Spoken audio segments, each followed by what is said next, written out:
Tolong PowerPoint-nya. Saudara, saya mulai dengan disclaimer ya, dengan sebuah pernyataan bahwa saya bukan ahli jantung, saudara ya. Dan saya juga bukan ahli hati. Tapi saya tetap mau melanjutkan kenapa hati penting bagian kedua, saudara. Karena dalam hidup saya itu pertanyaan yang cukup panjang saya tanyakan dengan diri saya, apa sih itu hati gitu ya. Karena biasanya orang itu cuma berurusan dengan otak, dengan pikiran. Kalau ditanya IQ-nya berapa gitu ya kan, nggak ditanya hatinya bagaimana, saudara ya. Bicaranya otak, kepandaian, kepintaran, padahal masalah utama manusia itu masalah hati, saudara ya. Next, saudara. Yang lalu saya sudah buat singkatan. Jadi hati ini bukan lever ya, saudara ya. Hati di sini bicara jantung, jantung hati. Kita sudah bahas tentang health-nya, kesehatannya. Bagaimana apakah hati kita masih sedap seirama dengan Tuhan, masih punya perasaan getar sama Tuhan ya. Sudah dibahas kemarin, tapi saya akan ulang lagi sedikit. Dan kita akan membahas dalam waktu singkat tentang singkatan dari E-nya emotion atau emosi, kemudian attitude sebenarnya sudah dibahas sama Ibu Coach cukup panjang, sikap, response ya, dan thought, pikiran. Mari kita mulai dulu, saya ulang sedikit tentang hati. Next. Yang terutama sekali, jagalah hatimu, karena hatimu mempengaruhi segala sesuatu dalam hidupmu. Jadi hati kita ini menentukan ya. Jadi kalau selama sekian puluh tahun hati saya beku, sebenarnya seluruh hidup saya itu beku, saudara. Sampai makan pun tak ada rasanya. Sampai bernyanyi pun karena kewajiban. Itu semua gara-gara hati, saudara. Ya, jadi hati itu mempengaruhi seluruh aspek kehidupan kita. Nah, kata hati itu dikatakan dari levav, artinya tempat, emosi, passion. Passion itu gelora ya, saudara. Courage, keberanian. Affection itu keinginan, pusat segalanya. Bahkan dikatakan juga hati nurani. Itu dari bahasa Ibrani, dari bahasa Yunaninya kardia. Itu pusat dari semua kehidupan manusia ya. Pusat intelek, pusat perasaan, pusat kehendak, dan pusat kerinduan atau desire. Kalau saudara baca Alkitab khususnya dalam bahasa Inggris, kerinduan hatiku, desire of my heart, itu selalu keluar seringkali dan seringkali. Next. Ini yang Yesus katakan, hati manusia. Kata Yesus lagi, apa yang keluar dari seseorang, itulah yang menajiskannya. Sebab dari dalam, dari hati orang, timbul apa, saudara? Pertama, segala pikiran jahat. Nanti saya akan lebih banyak di situ karena pergumulan saya di situ banyak ya. Termasuk percabulan, pencurian, pembunuhan, perzinahan, keserakahan, kejahatan, kelicikan, hawa nafsu, iri hati, hujat, kesombongan, kebebalan. Semua hal-hal jahat ini timbul dari dalam dan menajiskan orang. Kira-kira dari list itu ada berapa dalam diri kita? Ya, adakah yang tidak ada listnya? Ya, saudara jawab di dalam hati. Kalau dalam bahasa The Message-nya dikatakan, itulah yang keluar dari seseorang yang mencemari. Kalau bahasa Inggris sebenarnya pollute, mempolusi, saudara. Polusi kan sering, polusi bukan polisi, saudara ya. Polusi itu seringkali tidak bisa dihindari, saudara. Kita hidup di zaman yang penuh polusi sebenarnya. Polusi udara, polusi sosial media, polusi alam roh gitu ya. Itu selalu terjadi. Nah, dikatakan yang keluar dari hati adalah kecabulan, hawa nafsu, pencurian, dan seterusnya. Dan semua ini adalah muntahan. Semua ini keluar dari hati. Jadi sangat penting bahwa kita benar-benar berurusan dengan hati kita. Karena itu mempengaruhi semua aspek kehidupan kita, dan itu terutama mempengaruhi tindakan kita. Ini baru pengulangan ya, saudara ya.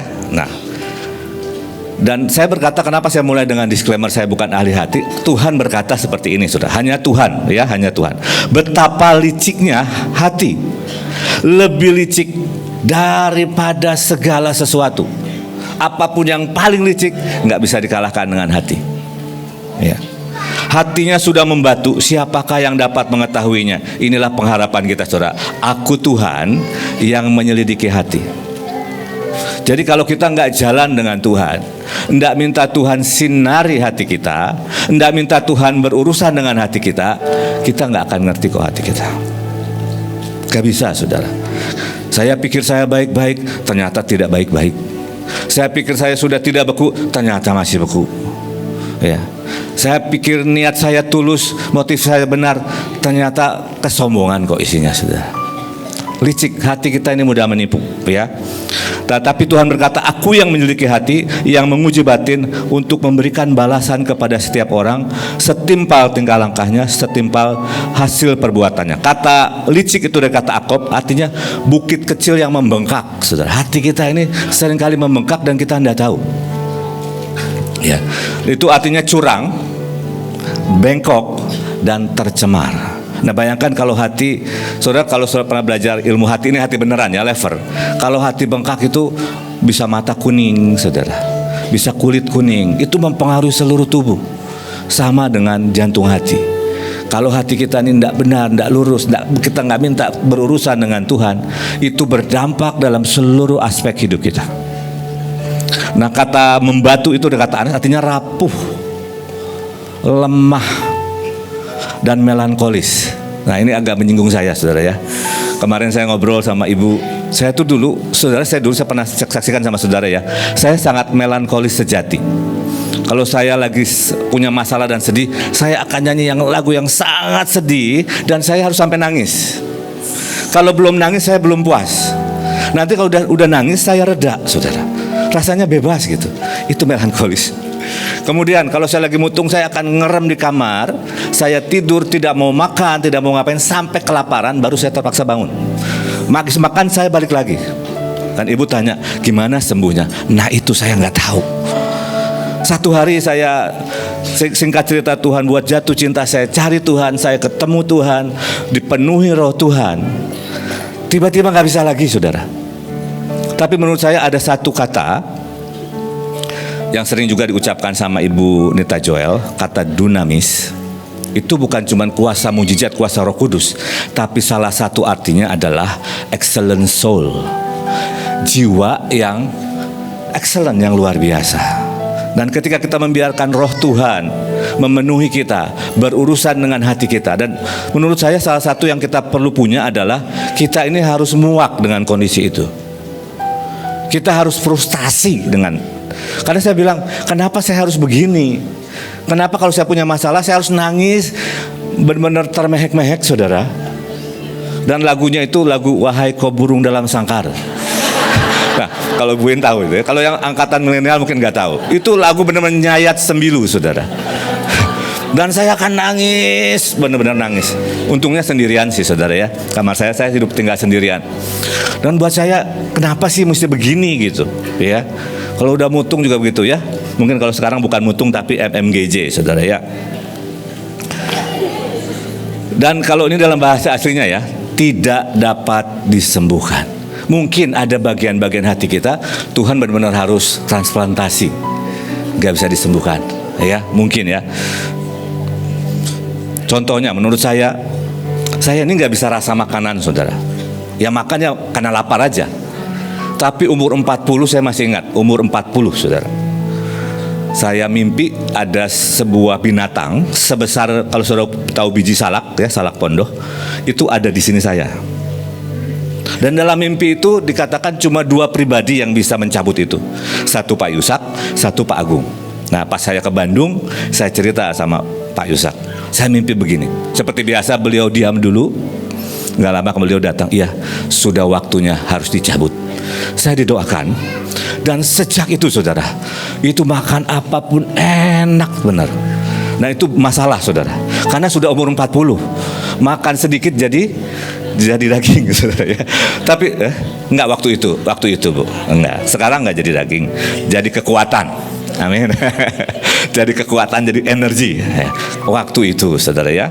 Waktu saya sempat sampai hampir 100, saudara, berat badan saya. Sekarang 82. Entahlah ya.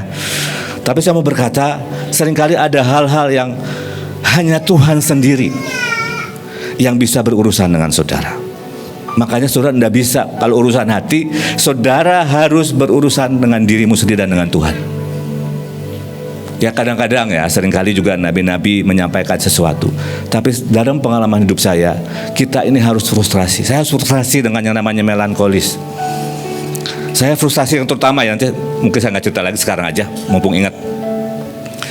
Saudara, dulu waktu saya muda sekali, saya ini suka sekali fantasi. Fantasi bukan yang bagus, yang jorok. Saya baca novel-novel jorok. Saya ini punya foto memori. Jadi apa yang saya bayangkan itu saya akan ingat, saudara. Kalau saya suka seorang perempuan, saya akan bayangkan dan saya akan ingat sampai bawa pulang. Beneran, saudara. Kalau saya nonton, makanya saya jarang nonton, kenapa? Karena tertangkap. Waktu itu saya harus menemani ibu coach, ya, John Rick meninggal. Temenin saya udah takut, saudara. Karena saya tahu kalau saya cerita John Rick, ini langsung keluar kok di kepala saya.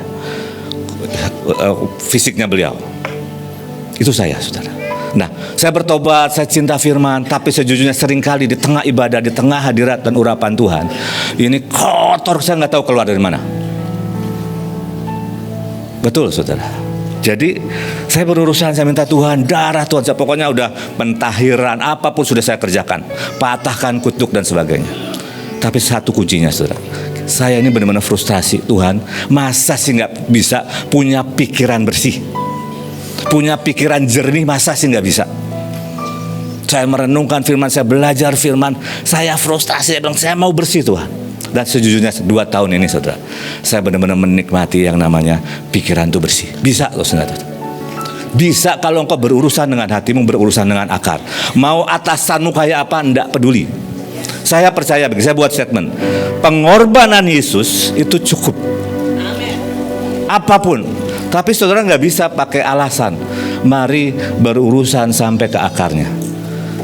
Bahkan kalau perjamuan itu minta ya, karena di Alkitab berkata darah Yesus itu berbicara lebih kuat dari darah Habel, apalagi darah orang jahat, apalagi DNA orang jahat. Minta darah Yesus itu membersihkan sumsum, tulang, DNA-mu sampai bersih dan berurusan dengan itu hal benar-benar sampai ke akarnya. Apapun ya, menurut saya sudah nggak bisa melo, sudah betul ya, nggak bisa melo. Mutung pun sudah nggak bisa. Tapi sekali lagi, Tuhan janji, aku Tuhan yang menyelidiki. Ya, Tuhan mau kita menikmati. Menurut saya, kekristenan itu asik banget. Menurut saya, kekudusan itu nikmat banget. Kekudusan itu bukan nggak boleh sentuh ini, nggak boleh sentuh ini. Seperti saya katakan ya, kalau Bu Iin nonton film dapat ilmu, dapat ngobrol sama Tuhan. Kalau saya beda, saudara. Nonton film jadi aneh-aneh. Ya. Makanya saya jarang nonton film. Kalau nonton pun saya lebih suka sport atau action gitu, saudara ya. Hanya sekedar hiburan. Poinnya kalau saudara mau membenarkan hati, kamu harus tahu, harus sadar hati kita bermasalah. Masalahnya di mana dan perlu diperbaiki. Ini baru ngulang yang lalu ya, saudara ya. Tapi bersyukur ada janjinya Tuhan. Next. Janjinya adalah Tuhan akan beri hati yang baru dan hati yang taat, ganti yang lama, saudara. Nah, kalau kita nggak tahu hati kita bermasalah, gimana mau mengganti, saudara ya? Kan nggak tiba-tiba ganti dong hatiku, nggak begitu caranya, saudara. Ya, kadang-kadang mungkin nggak perlu diganti, cuman perlu diperbaiki. Kamu akan kuberikan hati yang baru dan roh yang baru di dalam batinmu, dan aku akan menjauhkan dari tubuhmu hati yang keras dan kuberikan kepadamu hati yang taat. Nah, kata baru dari kata hadas artinya juga baru atau fresh atau hal baru, tapi juga akar katanya dikatakan begini, diperbaharui, renew ya, atau rebuild, dibangun ulang, repair, diperbaiki, dibangun ulang.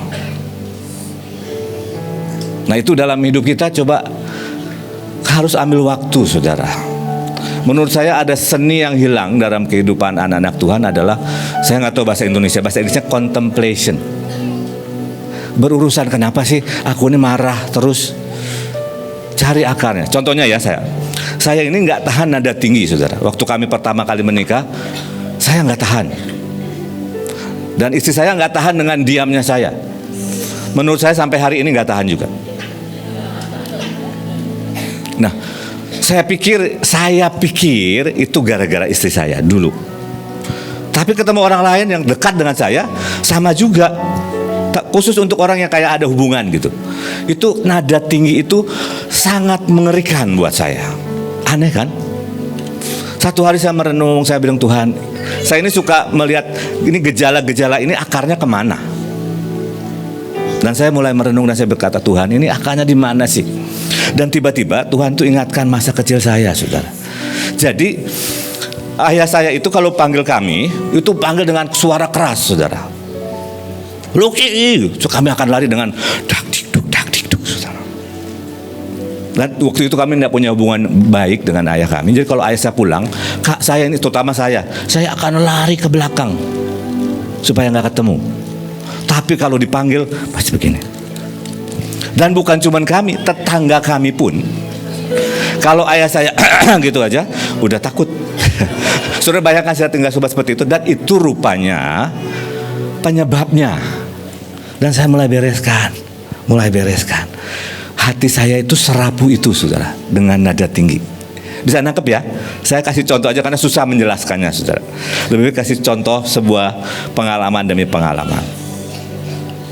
Nah, dan hati saya diperbaiki sama Tuhan. Nah, tapi kalau bicara kebekuan, karena itu dari dalam kandungan menurut saya sudah berjuang, saya nggak tahu, mungkin 40 tahun lebih. Dan baru menurut saya, baru pulih itu ulang tahun yang lalu. Karena tiba-tiba ada seorang bernubuat berkata begini, mulai hari ini hatimu akan selalu bergelora, hatimu akan selalu penuh dengan cinta. Menurut saya itulah diciptakan ulang. Ada yang perlu diperbaiki, ada yang perlu diciptakan ulang. Sambil saya cerita, saudara berurusan, Tuhan di mana sih? Aku ini kok begini terus, gejalanya apa? Gejalanya apa, ya? Saudara harus minta Roh Kudus supaya kita bisa melihat betapa mengerikannya hal itu. Saya harus melihat bahwa kebekuan saya bukan hanya enak buat Tuhan, termasuk buat keluarga saya kok, termasuk buat istri saya dan anak-anak saya tahu. Tapi saya nggak bisa keluar. Tapi saya harus melihat dengan bahwa itu menyakitkan. Saudara bisa bayangkan gak? Saya kasih contoh yang gampang lah ya. Kalau saya habis makan durian, saya deket Bu In dan ngobrol, itu nggak enak buat beliau. Bisa nangkap ya? Nah, kadang-kadang hati kita ini seperti itu, saudara. Kita pelayanan habis marah, dan percaya iblis tahu provokator yang terbaik. Mau retreat, anak sakit teriak-teriak, itu saudara, hati saudara. Tapi kita harus berurusan dengan hati. Beresin dulu, jangan bawa masalah keluargamu di tempat ini. Bisa nangkep ya? Makanya kita berkata kalau datang ke rumah Tuhan, jagalah langkahmu, betul? Halo, saudara ini udah mau makan ya? Iya. Tapi ini sangat penting memasuki pintu gerbang kelimpahan, saudara. Saya jadi ingat begini, uang itu katalisator terbaik, saudara. Kalau kita ini pelit, kalau nanti kita kaya, kita akan semakin pelit. Kalau kita ini pemurah hati, semakin kaya semakin murah hati. Saya bersyukur Tuhan berurusan dengan kepelitan saya, saudara ya. Oke. Saudara harus minta Roh Kudus, Roh kebenaran menerangi hatimu sampai engkau bisa lihat itu menyakitkan Tuhan, itu mencemari, itu mempolusi hidup kita.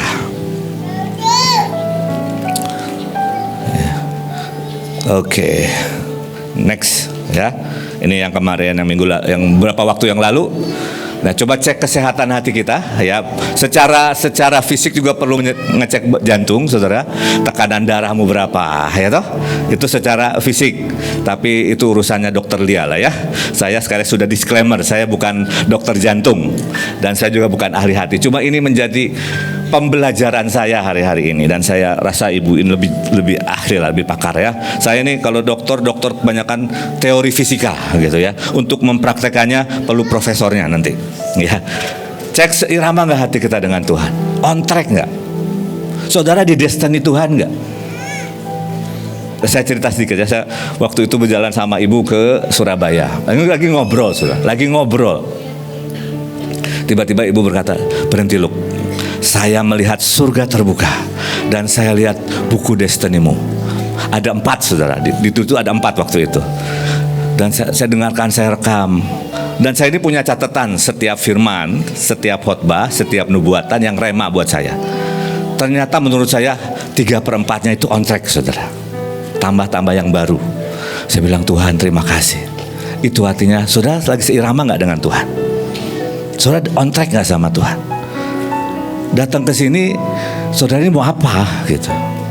Ini saatnya kita membuka hati dan biarkan roh Tuhan bicara. Sejujurnya saya kadang-kadang di pujian itu Tuhan lagi ngomong ini beresin. Saudara, saya ingat ya, ini sedikit ulang. Saya lagi di sini lagi ngomong telur busuk, saudara.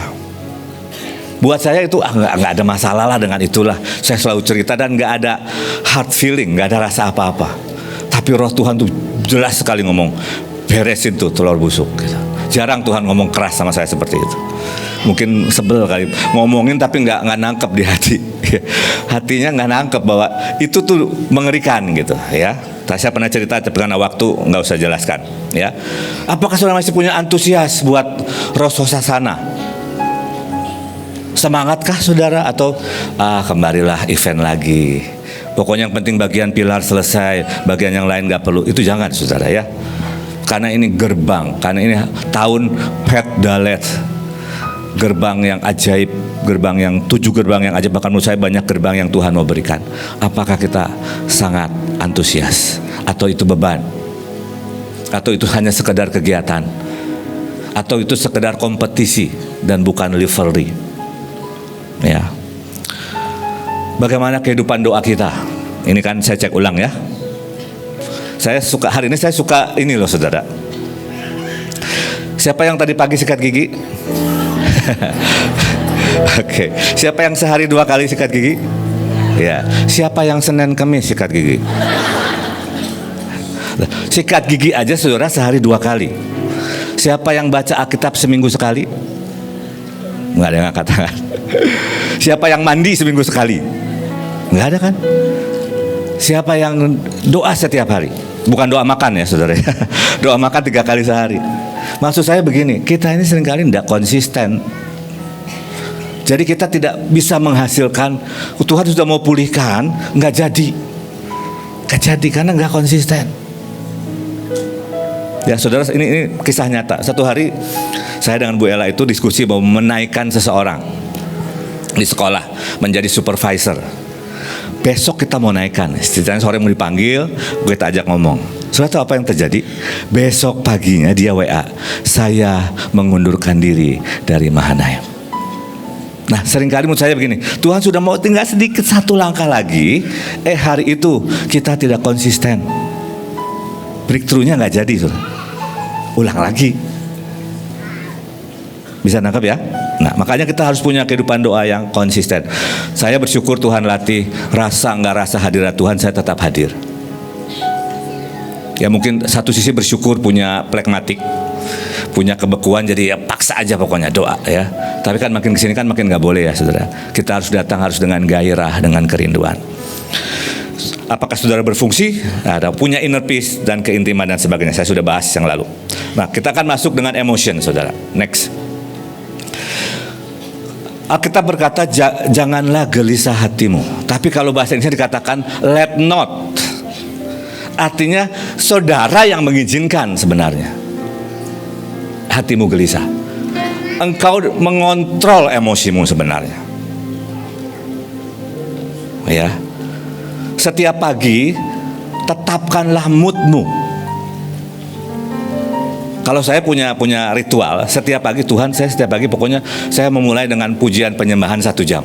Kenapa? Kalau saya diam, saya tidur, saudara. Tapi kalau pujian penyembahan itu seringkali Tuhan hadir. Saya set mood saya mulai dengan praise and worship. Amen. Itu saya. Saudara boleh set, mungkin saudara mau nari, set. Karena kalau engkau tidak set moodmu, suasana hatimu, orang lain atau iblis akan set moodmu. Saudara set mood datang ke sini, pokoknya aku mau beribadah. Aku mau nangkap yang dari Tuhan. Let not your heart be troubled. Jangan biarkan. Artinya di tanganmu, betul? Tetapkan aja ngomong. Ya kadang-kadang saya berkati ceritanya ibu dulu ya, kalau ibu mau marah, dia berkata dia mandi, dia teriak-teriak, dia marahin. Itu lagi set emosinya. nggak marah, nggak begitu. Ini bukan marah yang ibu suka ngomelin kita, bukan. Ini amarah lah mungkin pakai bahasa gampang. Saudara bisa set kok. Amin. Bilang kiri kanan, saya bisa set mood saya. Ya. Saya dengarkan seorang hamba Tuhan, namanya Neville Johnson, sudah meninggal ya. Dia berkata, kalian memasuki the greatest revival di depan. Bahkan hari ini dia bilang, engkau tidak bisa hidup dalam self pity lagi, gak bisa. Aku lagi nggak mood nih pelayanan, sorry ya, nggak bisa saudara. Saya senang kalau istri saya tuh punya statement yang menurut saya ya luar biasa. Dia berkata begini, yang pilar itu nggak boleh capek. Saudara bayangkan yang saudara yang menyadari pilarnya itu bilang aku capek mau istirahat, nggak boleh capek. Bukan berarti saya nggak boleh tidur saudara ya. Capek hati, capek perasaan, capek menabur, capek pelayanan, nggak bisa saudara. Self pity harus dihapus dari kamu saudara. Amin. Ya, yang harus ada apa? Self control, penguasaan diri. Tetapkan yang berikutnya, untuk urusan emosi. Tetapkan apapun yang dari luar, jangan biarkan mengganggu perasaanmu buat Tuhan. Ya, seperti saya bilang dulu ya, seringkali kalau saya mau retreat, itu anak-anak sakit saudara. Kadang-kadang tiga-tiganya. Terus nggak tahu kadang-kadang ada suasana saya dengan istri itu panas, padahal nggak ada ribut, nggak ada, tiba-tiba panas gitu. Sampai waktu itu belum terlalu ngerti perang, ya. Kita cuma punya perjanjian, pokoknya kalau mau pelayanan tutup mulut aja. Karena kalau didiskusiin pasti perang besar. Sampai sebegitunya. Dan saya harus menetapkan hati, apapun dari luar tidak boleh ganggu hati saya. Amin. Nggak mudah. Tapi kita bisa latih. Udah bayangkan kalau misalnya Bapak Presiden berkata, hari ini aku nggak mood ngambil keputusan. Ya repot negara ini saudara. Atau sebagai kepala rumah tangga, pokoknya hari ini aku nggak mood ketemu siapa-siapa. Jangan dekati saya, kecuali saya sudah minta izin, saya mau berdoa, mau berendam. Tapi seringkali itu saya lakukan. Kali nggak mood ngomong, saya nggak akan ngomong kok saudara. Dengan wajah yang menyebalkan saya tahu. Keluarga saya tahulah, papa ini lagi menyebalkan. Tapi udah gak masanya lagi saudara. Kita harus set suasana hati kita. Amin. Set mood. Dan tetapkan di hati, apapun dari luar, jangan biarkan masuk dalam hatimu. Saya semakin kesini semakin tahu saudara, betapa dahsyatnya pengorbanan Tuhan Yesus. Saya kasih contoh, mungkin kan sempat viral ya, ibu cerita saya buat pagar dan sebagainya. Dan salah satu orang yang harusnya punya alasan untuk berbuat dosa, kita nggak punya alasan berbuat dosa. Amin. Loh, walaupun kita mungkin 1-2 kali bisa jatuh, tapi kita nggak ada alasan berbuat dosa. Ayatnya berkata, kamu sudah terima benih ilahi dan kamu tidak bisa buat dosa kok. Tapi satu hari kenapa saya renungkan waktu sempat viral itu, saya renungkan kapan ya sampai bisa begitu. Nah satu hari saya pulang dari Belanda, saya ini ketemu tante saya ya, non Kristen, dan dia tanya begini, Luk, kamu sudah punya pacar belum? Saya bilang belum tante. Lah kamu paling kayak papamu, istrinya banyak. Sudah tiba-tiba ada kemarahan ilahi menurut saya. Walaupun dia bukan Kristen, saya berkata, saya ini percaya Tuhan Yesus. Saya ciptaan baru.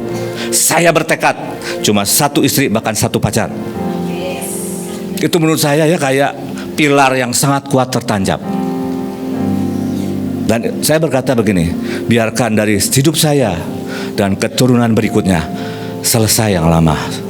Maka saya katakan, darah Yesus, pengorbanan Yesus, firman Tuhan, Roh Kudus itu cukup buat kita saudara. Saya tertempelak dengan statement seorang hamba Tuhan bilang begini, kalau di perjanjian lama orang berbuat dosa itu tanpa Roh Kudus di dalam hidupnya. Tapi kita berbuat dosa bahkan secara sadar dengan Roh Kudus di dalam hati kita. Makanya firman berkata, jangan dukakan Roh Kudus itu. Saudara tempel itu saudara. Saya berkata bukan saya sempurna, enggak, masih jauh. Tapi saya belajar. Saya sudah disclaimer, saya bukan ahli ilmu hati. Tapi ini menjadi sebuah terus yang saya tanyakan. Ya, next. Ini dampaknya ke tubuh saudara. Ini ayat saudara, saya tahu saudara semua tahu. Hati yang gembira. Apa saudara? Kita punya alasan untuk bergembira kok. Saudara dicintai, saudara diingini, saudara dihargai. Harganya menurut saya terlalu mahal untuk membeli kita dengan darah Yesus. Kita nggak punya alasan untuk nggak bergembira kok. Masukkan ini saudara. Saya melatih kok untuk selalu, kalaupun bersih sebentar aja. Karena kadang-kadang masih ada reaksi-reaksi yang negatif. Tapi nggak boleh lama-lama.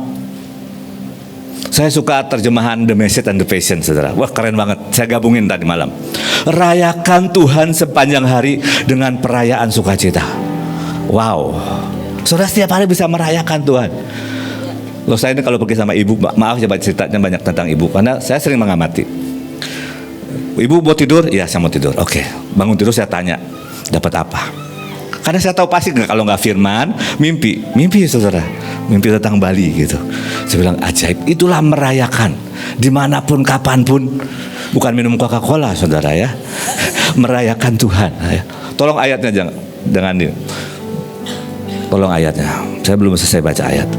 Setiap hari di setiap musim kehidupan, dalam hidup kita ini ada musim semi, semuanya indah saudara. Ada musim panas, kayaknya semua pengen bikin saya marah gitu ya. Ada musim dingin, kayaknya nggak ada kehidupan. Tapi di setiap musim ada Tuhan. Mari nikmati Tuhan. Maksudku, bersenang-senanglah di dalam Dia. Biarkan sukacitamu meluap. Kan harusnya orang Kristen seperti ini ya. Sebenarnya ini masuk di sikap, tapi saya udah ingat begini. Kalau ini juga jadi sikap kita. Saya suka sikapnya Bu Iren berkata, segala sesuatu mendatangkan kebaikan. Segala sesuatu loh. Jadi kita gak punya alasan dong sebenarnya untuk tidak bersuka cita. Kita mungkin gagal, Tuhan bisa buat kegagalan kok. Saya yakin kalau saya gak minder ya, kalau saya gak minder dan penakut, mungkin ini tidak terjadi ya. Memang sudah tidak terjadi. Mungkin saya sudah bergaul dengan banyak wanita, mungkin dengan pelacur. Tapi saya lihat kelemahan, ketakutan saya itu menjadi pagar waktu itu. Bisa nangkap ya saudara? Tetap membawa kebaikan. Bisa nggak taruh itu nanti menjadi attitude saudara? Bisa nangkap ya? Oke, kita masih mempelajari dulu emosi. Saya selalu hari-hari ini kalau baru pusing sedikit saya bilang hati yang gembira adalah obat. Itu lebih kuat dari sebutlah nama obat kimia apapun. Ini saya belum ngomong darah Yesus loh, baru hati yang gembira. Ya. Saya ada waktu beberapa pusing saya bilang Tuhan enggak, aku percaya ada hidup yang kekal dalam hidupku, itu mengalir membuat aku sehat dan kuat. Nah, sejak saya lakukan itu saudara, menurut saya udah 2-3 bulan ini saya pilek pun tidak saudara, batuk pun tidak. Kita memang harus hidup masuk heavenly realm, ya toh? Oke. Tapi yang banyak orang tidak lakukan adalah hati yang tenang. Ya, kalau hati yang gembira obat berarti sudah sakit ya, perlu obat. Kalau hati yang tenang dikatakan menyegarkan tubuh. Kalau sudah mulai loyo, mungkin hatimu nggak tenang. Ada kekhawatiran, ada ketakutan. Don't let not your heart be troubled. Jangan biarkan hatimu apapun. Saya belajar begini, menghadapi setiap tantangan besar itu adalah kesempatan buat mujizat besar. Itu nanti cara pikir tuh, yang terakhir. Makanya Yakobus kan berkata pasal pertama ayat yang kedua, anggaplah sebagai sebuah kebahagiaan. Kalau The Message berkata ketika tantangan dan persoalan ujian datang kepadamu dari segala arah. Sudah bayangkan, cara kita melihat ini menentukan hati kita ini tenang apa enggak. Ya. Kalau misalnya sudah butuh sesuatu, Tuhan ini waktunya aku ngalamin Tuhan.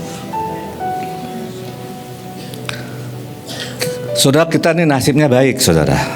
Amin. saudara berada di bawah pimpinan impossible is nothing. Jadi saudara harus menghadapi hal-hal yang impossible. Ya? Oh iya, kenapa Bu? Oh iya, kemarin kami ke daerah Tabanan, saudara.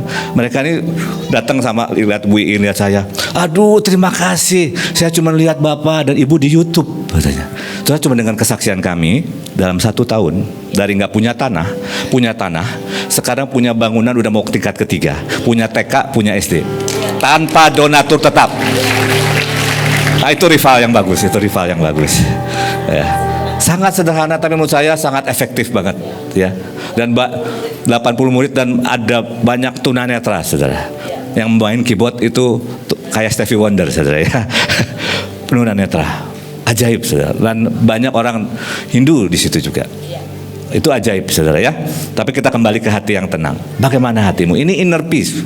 Kalau sudah mau inner peace, nontonlah Kung Fu Panda 3 saudara ya. Itu mengalahkan dragon saudara.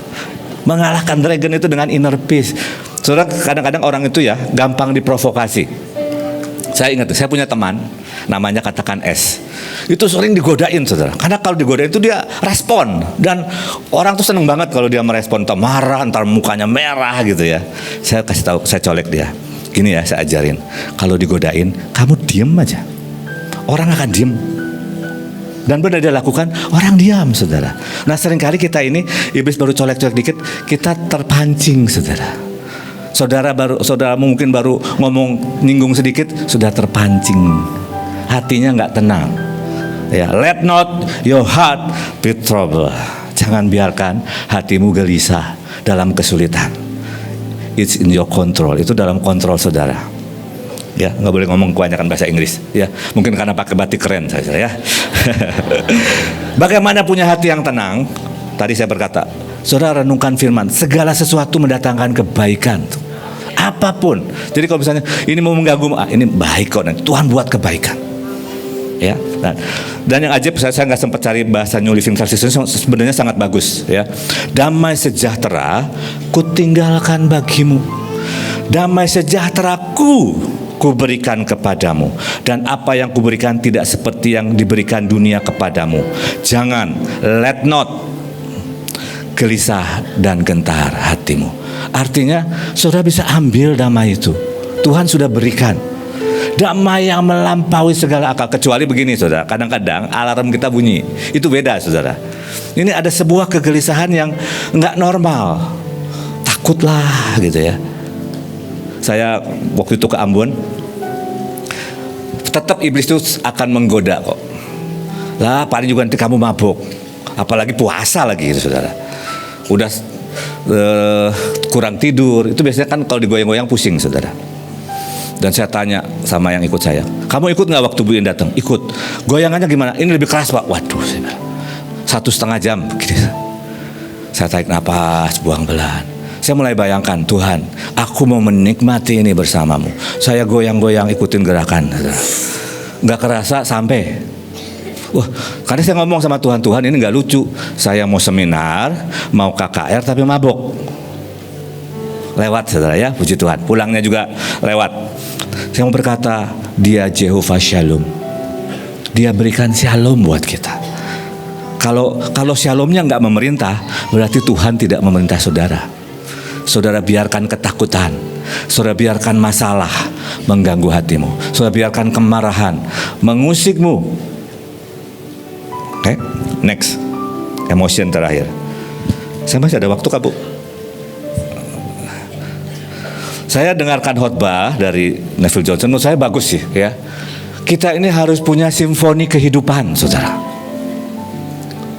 Hidup kita ini setiap hari merupakan sebuah simfoni. Mulai dengan apa? Mulai dengan berterima kasih, Thanksgiving. Kemudian gratitude. Saya nggak sempat cari ada nggak sih khusus Thanksgiving doang di bahasa aslinya di Yunani gitu ya. Tapi ketika kata bersyukur itu pakai kata gratitude sebenarnya.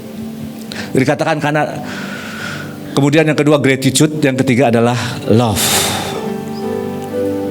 Tadi Ibu itu sudah bahas dengan sangat bagus tentang mengasihi. Jadi saya nggak usah bahas lagi. Cuma saya membedakan apa bedanya berterima kasih dengan gratitude atau bersyukurlah ya. Saya nggak tahu terjemahan Indonesia yang tepat. Karena biasanya cuma menerjemahkan gratitude gitu kan, nggak menerjemahkan saudara. Berterima kasih itu kalau saya dikasih air misalnya, saya bilang terima kasih gitu ya. Kalau nggak berterima kasih keterlaluan saudara. Saudara setiap pagi bisa bernafas, bangun tidur, berterima kasihlah. Bayangkan kalau sudah bangun tidur tidak bernafas, meninggal saudara ya. Kalau saudara bisa pipis, berterima kasihlah. Kakek saya meninggal nggak bisa pipis loh, perutnya besar. Saudara bisa kentut, bersyukur. Bayangkan nggak bisa kentut, kembung perut saudara. Ya, apalagi habis operasi ya. Saya katanya saya ini ahli mengeluarkan kentut saudara. Jadi kalau orang habis dioperasi disuruh saya doain, nggak lama kentut katanya. Gitu ya saudara. Itu berterima kasih. Tapi gratitude itu menurut saya begini. Saya punya tante dari ayah saya cukup jauh. Ini dulu main judi ceritanya, udah meninggal ya, orang saya boleh cerita. Dan dikejar-kejarlah penagih hutang. Dan dia melarikan diri ke rumah kami. Saya rasa cukup lama ya, berapa lama ya Ci? 3 bulan. Ya pokoknya udah habis-habisan ya, kita kasih makan semuanya lah. Saudara tahu gratitude-nya dia. Kalau dengar ibu saya sakit atau ayah saya sakit atau acara apapun, dia akan datang. Apapun kesibukan dan kondisi dia, itu gratitude. Nggak peduli saudara keadaan. Loh, kita ini harus punya gratitude. Kita ini ditebus darah Yesus. Yesus mati buat kita. Kita nggak punya alasan untuk nggak gratitude kok. Makanya Pak Yusak berkata, waktu Tuhan berkata, kamu sudah kudidik dan sebagainya, kalau sekarang aku lempar ke neraka, beliau cuma berkata, aku ini hamba Tuhan. Gratitude. Gratitude itu sebuah sikap menghargai dalam segala keadaan, mengekspresikan ucapan syukur dan penghargaan setiap hari dalam kehidupan, dan walaupun tidak ada sesuatu yang exciting yang terjadi. Saya makin hari makin mencari Tuhan. Kalau saya ini dipakai seperti ini, ya, bukan anak pendeta, dibawa sejauh ini, ditebus dari nggak ada apa-apanya, saya cuma punya gratitude. Harus punya gratitude. Tuhan itu terlalu baik. Apapun, bahkan mungkin kondisimu lagi nggak punya apa-apa, kita ini harus punya gratitude. Terlalu mahal, terlalu baik Tuhan yang lakukan buat kita. Ya, makanya dikatakan bersyukurlah dalam segala keadaan. Ini pakai kata gratitude. Apapun keadaanmu, kita punya alasan untuk gratitude karena Yesus. Ini bukan klise saudara. Yesus satu hari buat perumpamaan gini sama Simon, ya, Simon si kusta kalau nggak salah. Simon orang Farisi, sorry. Ada orang pelacur yang mengurapkan kaki Yesus sama dia. Orang yang banyak diampuni dosanya akan mengekspresikan gratitude lebih besar. Semakin saudara ngerti saudara orang berdosa, saya orang berdosa, tidak punya hak apapun, kita akan semakin punya gratitude. Maka kita ini perlu lompatan, saudara. Kalau katakan, ayo ambil yang kamu perlukan. Tuhan, aku ini sejujurnya perlu apa lagi? Punya istri cantik, punya anak ganteng, punya mobil adalah ya, walaupun bukan Ferrari. Dan saya juga nggak pengen Ferrari, saudara. Saya mengikuti jejak pemimpin, ya. Kijang forever. Ya toh, memang menurut saya paling enak kok Kijang itu, ya. Terus uang ya, walaupun belum 1 T, adalah saudara ya. Yang saya rindukan, ini bukan klise, saya cuma pengen Tuhan itu selalu hadir. Kan saya berkata, Tuhan, walaupun khotbah saya ini nggak rame, bahasa datar, nggak bagus, yang penting Tuhan hadir. Tapi kita harus melompat, harus masuk dalam kelimpahan. Menurut saya itu PR saya, saudara ya. Bersyukur dari kata karisteo, artinya to be grateful. Renungkanlah karya Tuhan dalam hidupmu. Renungkanlah pengorbanan Tuhan. Saudara, kita nggak punya alasan, satu pun alasan untuk tidak gratitude. Ya, kalau kasih itu saya kasih 2 aja. Definisi kasih itu, pertama, kasih itu adalah melakukan yang Tuhan mau. Yang kedua, 1 Korintus 13 berkata, kasih itu long suffering. Kasih itu bukan romantisan, tapi long suffering. Lalu kalau Yesus menderita, masa kita nggak rela menderita? Nggak usah dicari-cari, saudara. Kalau hidup benar, ya, saya ingat waktu saya kecil sama cici saya, setiap kali kami mau doa pagi 4:30, itu kami harus sembunyi-sembunyi, saudara, dan pulang cepat-cepat, karena nama gereja itu terlarang, saudara. Kalau kami ibadah ketahuan, udah itu kena sesi, saudara. Ya, tapi itu membuat kami punya kerinduan akan Tuhan lebih gila lagi. Itulah perlunya long suffering. Ya, itu tadi menurut saya Ibu membahas lebih bagus tadi tentang mengasihi. Next, attitude. Dikit saja, saudara, cepat ya. Tolong. Ini sikap mengacu pada keseluruhan kualitas, perspektif, dan pandangan seseorang terhadap seorang atau suatu situasi. Kombinasi keyakinan, emosi, pemikiran, dan perilaku yang membentuk cara seseorang merespon berbagai keadaan. Contohnya ya, menurut saya kita harus tahu salah satu value yang ditanam di sini suka dididik. Kalau saudara suka dididik, bersyukurlah kalau ibu ngomel. Itu akan beda. Tapi kalau lihat, aduh ini maaf ya, kenapa sih ngomel terus? Apa kita ini kurang baik? Apa ini kita ini kurang all out? Itu sikap, saudara. Dipengaruhi oleh value. Dipengaruhi dengan cara pandang.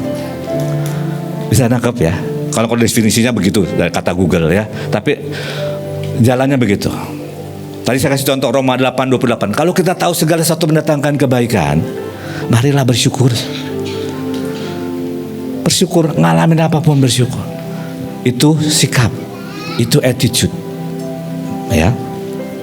Nah, karena hatimu akan selalu mengejar apa yang kamu sangat hargai. Nah, menurut saya ibu sangat menghargai hadirat Tuhan. Makanya kalau hadirat Tuhan gak muncul, siap-siap akan naik ke sana. Saudara, kita akan ditegur. Enggak begitu caranya nyanyi. Itu attitude. Attitude kita seringkali gak benar. Ya, cara kita menyiapkan, cara kita berdoa. Filipi 2 ayat yang kelima dikatakan, you must have the same attitude. Kamu harus punya sikap yang sama, pikiran perasaan yang sama yang Yesus punya. Loh, standarnya Yesus loh. Standarnya Yesus. Apa mengosongkan dirinya? Enggak penting. Saya suka banget statement ini. Enggak penting perasaan kita, enggak penting kehendak kita, enggak penting selera kita, bahkan enggak penting mood kita. Kita harus punya sikap seperti Yesus, attitude, pikiran, perasaan yang ada di dalam Yesus. Demikian jugalah kamu apabila kamu telah melakukan segala sesuatu yang ditugaskan kepadamu, hendaklah kamu berkata, kami adalah hamba-hamba yang tidak berguna. Kami hanya melakukan apa yang harus kami lakukan. Kalau bahasa Inggris katakan bukan tidak berguna, unworthy servant. Kita ini hamba yang gak layak, saudara. Gak layak dapat pujian sebenarnya. Apapun yang kita lakukan Tuhan yang kerjakan kok. Betul gak? Tapi berapa sering, wah kalau ada orang muji, tadi aku diberkati dengan heart matter. Apalagi kalau diulang-ulang, saudara ya. Waduh, itu bicara hati tadi. Padahal semuanya dari Tuhan. Kita tahu loh semuanya dari Tuhan. Tapi gak gampang untuk berkata, hendaklah kamu berkata kami hamba-hamba yang tidak berguna. Tapi itu harus dimasukkan hari lepas hari, ya. Walaupun kadang-kadang masih klise, enggak apa-apa, masukkan, saudara. Satu hari itu jadi daging. Ya, next.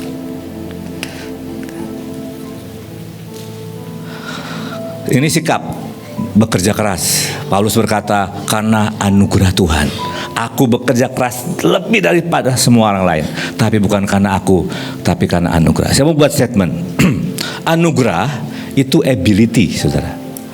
Anugerah itu kemampuan, bukan alasan buat berbuat dosa. Ini ayatnya bilang gini, bahasa aslinya pun dari kata charis, artinya ability. Makanya kita selalu minta Tuhan anugerahkan supaya kami ini mampu tepat. Tuhan rekayasa supaya kami tepat, ya.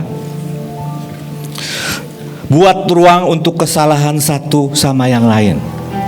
Make allowance. Kita ini manusia, kadang buat kesalahan. baik sengaja maupun tidak sengaja. Makanya kita harus punya ruang. Untuk punya ruang buat orang lain, kita harus punya tabungan emosi. Kita ini sudah diampuni. Jika Anda berpikir Anda adalah orang yang terlalu penting untuk membungkuk membantu orang lain, padahal sebenarnya tidak, Anda hidup dalam penyesatan. Jangan menganggap dirimu penting, ya. Kalau ke bahasa ibu ini adalah kita ini tergantikan. Saya dan saudara tergantikan. Mari tersungkur, mari begging sama Tuhan, mari punya sikap Tuhan. Ya, lanjut cepat saja. Respon. R-nya ya, begitu T selesai. Responsibility itu adalah responsibility. Ya, itu ayatnya itu supaya cepat begini aja. Gampangnya begini, saudara. Kalau satu hari, misalnya saya datang ketemu Miss Cherry, ya, dan saya tiba-tiba marah-marah sama Miss Cherry. Saya yakin Miss Cherry akan marah-marah. Karena nggak ada alasan. Tapi kalau misalnya orang gila tiba-tiba marah-marah sama Miss Cherry nggak akan marah-marah. Karena kalau dia marah-marah, dia lebih gila dari orang gila. Saya mau katakan apa sih? Kita itu bisa merespon kok sebenarnya dengan benar. Ya, dikatakan begini, di antara stimulus atau yang menggoda dan respon itu ada sebuah ruang waktu jeda, walaupun sedikit. Itu adalah kuasa kita untuk memilih respon. Nah, saudara, saya baru ngecat mobil yang putih. Saya nggak lihat, tapi waktu saya ke Jawa, kenapa bunyi ya mobil depannya? Akhirnya pulang sampai rumah, penyok, saudara. Baru baru dicat, mungkin baru 3 hari, saudara. Saya bilang, Yehuda tolong lihat CCTV. Di CCTV ternyata ada orang tersandung nabrak mobil saya, buak gitu ya. Saya mau marah tapi ya kasihan gitu ya. Saya diam, terus saya bilang, Daniel juga bilang yang sama. Untung ada mobil kita. Kalau enggak dia terjerembab ke bawah. Yang saya sayangkan orangnya itu nggak datang kepada saya dan minta maaf, itu aja sih. Saya nggak minta ganti, saudara ya. Tapi yang karena respon benar menurut saya diperbaiki, dan yang membawa itu berkata itu teman saya, gratis, saudara, gratis. Jadi mulus lagi lah mobil saya. Itu respon, hal kecil, saudara. Kita punya celah kecil untuk merespon dengan benar. Ya, kalau perlu tarik napas dulu. Ini ada orang marah-marah, kenapa ya? Tarik napas. Saya pernah dimarahin, saya Ibu Iren Kos ingat, ada oma-oma nggak suka anaknya masuk rumah Shalom. Ibu Kos nggak bisa, saya dimarahin 1 jam, saudara. Di TK itu, nggak tahu guru TK masih ingat nggak? Saya bilang, iya oma, maaf oma. Saudara habis keluar dia pulang, saya pengen marah. Tapi saya bilang nggak, saya kebas. Saya kebas dan saya harus ketemu guru dan harus ketemu yang lain. Nggak marah. Kita bisa merespon dengan benar ternyata. Itu namanya responsibility, tanggung jawab kita. Amin. Dan itu akan bagus buat jantung, tapi juga bagus buat hati ya. Jangan biarkan kejahatan mengambil yang terbaik daripadamu. Kalahkan kejahatan dengan kebaikan. Orang makin jahat sama kita, berkati lagi makin menggila. Amin. Ya, itu singkatnya begitu. Jika seseorang berlaku tidak adil kepadamu, nah ini kan sering terjadi ya. Nggak salah, udah kerja keras, diomelin, nggak dikasih tahu lagi mau diomelin. Ya, gunakan kesempatan itu untuk mempraktekkan kehidupan kehambaan. Wow, ini saudara perlu merenungkan ini ya. Tidak lagi membalas kejahatan dengan kejahatan. Hiduplah dengan murah hati. Ya, cepat saja.